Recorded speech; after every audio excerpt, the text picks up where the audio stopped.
Okay. Hi, Mandy. How are you? I'm very good, Douglas. Thank you. How are you? Good. Thank you for coming on the show. It's nice to have you here.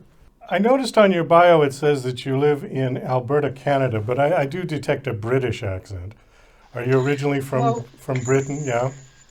I am. Yes, I came over in 2007 and I live here now. Okay. Why did you make that move? Lots of different reasons, sort of like family and opportunities for children, all that sort of stuff. How do you like Alberta? Summertime's lovely.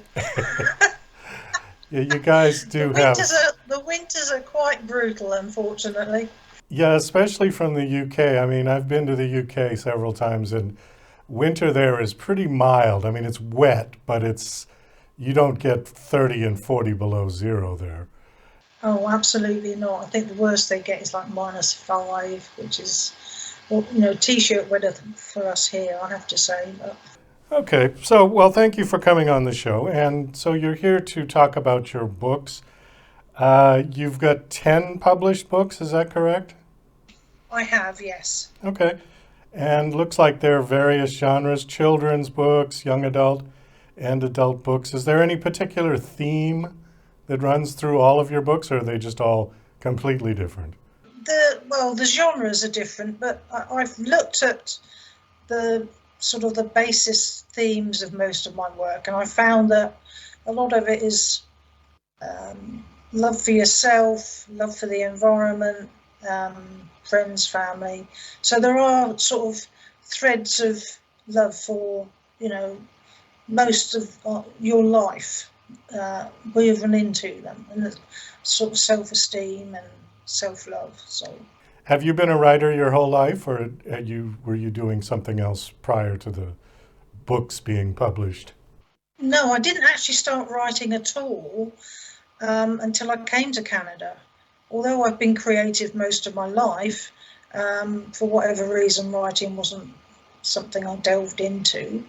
Um, but I just happened across a writing group meeting, and I just went to see what they were about, and I got hooked, and it sort of snowballed from there. Did somebody, aside from the group, did somebody in particular inspire you to write? Did you have a muse of some sort?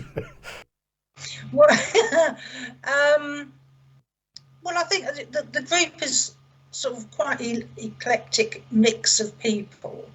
Um, and it was just their general encouragement and support that helped me.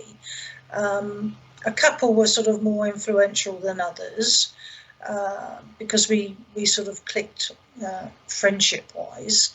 Um, but then I suppose once you start looking at writing something, you then understand that favourite authors, etc., have got such a skill, and you think, okay, I need to know how to do that, how to engage a reader. Um, so it was a mixture of, favourite authors and the group, really. I don't have any titles here on your bio of your books. What was your first title that was published? Yeah, so my first book was actually a children's picture book called Rumble's First Scare, and it's about a little monster who goes with his mother to learn how to scare the kids on All Hallows Eve. And that was just a fun project, and I thought that would be my one and only. But once you publish one, you just get the bug to publish more. So Okay, how was the first book received? Did people like it? yes, I mean a lot of people bought it because obviously it's sort of Halloween themed. Lots of people sort of enjoyed it because a lot of children, Halloween can be very scary, and little Rumble is a very cute little monster. And I got a plushie made, and when I went out on book fairs and things, everyone was just saying, can I have the plushie? And I'm going, no, he's the only one. He's like Tigger. And I mean, every year I have, repeat orders through because it's something that like little kids like to read again and again. So it's been very popular. Do kids do trick or treating in the UK? Is that something that they do? They They have done, yes. I think it's more popular now than it used to be. Funny, it's the other way around here in America. When I was a kid, it was a huge deal, but then it just sort of stopped. I mean, parents were getting concerned about kids being out alone at night and the safety factors. But when I was a kid, that wasn't an issue particularly, and we looked forward to it for weeks. But I didn't know if that was just an exclusively an American thing or not. I mean, they still do it here in Canada. They seem to be very popular with it. Well, you got to be brave to go out in the freezing cold there. Yeah. Well, the idea is you get an extra large costume and put it on top of your snowsuit. Oh, that'll work. Yeah. And it's dark very early as well. Yeah. Exactly. So they have to go out early with the little ones. Yeah. Absolutely. Do you plan on making a career of writing, or have you already made a career of it? Or is this just something you're doing for, I don't want to use the term hobby, but you know what I mean? Sort of like an extra side gig. I would say that I'm sort of semi-career for writing.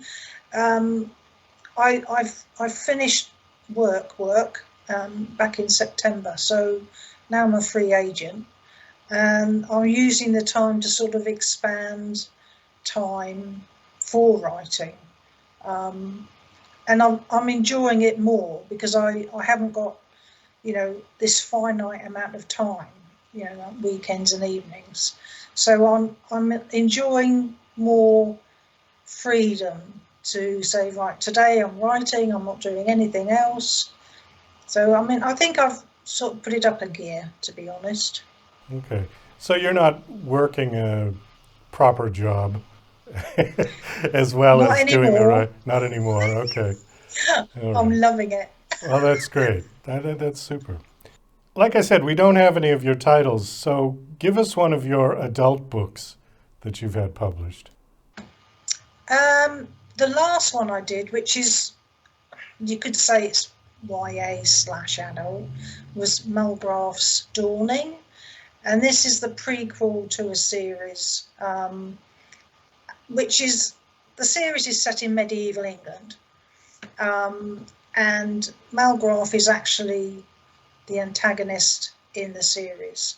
And I just had this idea that I'd like to write her story as to why she became what she became.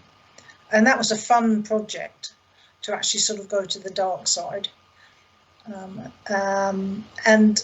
the initial book, The Writhen Kingdom, I thought would be a standalone novella.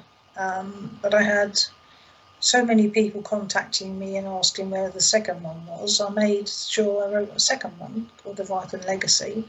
So then this Malgraph's Dawning is sort of completes the set, as they say, until someone says, could you write this one? But All right. for the moment, it's just the three. How adult is the book? Because you sort of alluded to she became what she became, and I Mm. don't want to guess at what she became because we don't want to spoil the book. But No. Well, no. I mean, she's a witch, oh, a but witch. All right. Okay. yeah, she is not adult. There's some fighting in it. There's a bit of gore in it, but it's not to the point where no children, 14 and up can't read it. Okay. All right. Yeah. What are you currently working on? Currently, I've just submitted a Western romance to a publisher, so we'll see how that goes. And I'm 3/4 of the way through the third book in a crime trilogy. Hmm, all right. Is all of your is all of your work self-published, or do you have a publisher? No, I have a publisher Okay. that's done most of them. Yeah. Is it what, a large publisher, or are you on a sort of a boutique No, publisher? it's a smaller one, sort of a hybrid, which I like because I'm a control freak, and I like to make sure that things are done my way. But Well, those have become more popular recently because it used to be only the big publishers, and then self-publishing came along, and then all of these sort of boutique hybrids sort of popped up to fill the gap between self-publishing and a full-blown major publisher, because I think that was too wide of a spread for some people, So the middle ground, I'm seeing a lot more popularity with those. yes, I mean the only thing is, I would say to that, is to be very careful that you research them really well, because a lot of vanity presses will promise you the earth, and then that doesn't happen. So just research them as much as you can. But yes, I mean hybrid. I mean it's a broad term, and you just have to look at it very carefully to see what they can do for you and what they will actually do for you. Okay. All right. Well, I think on that we're going to kind of wind this down. I think we've got enough interview here, minus the the tech bits. Yeah, sure. Yeah.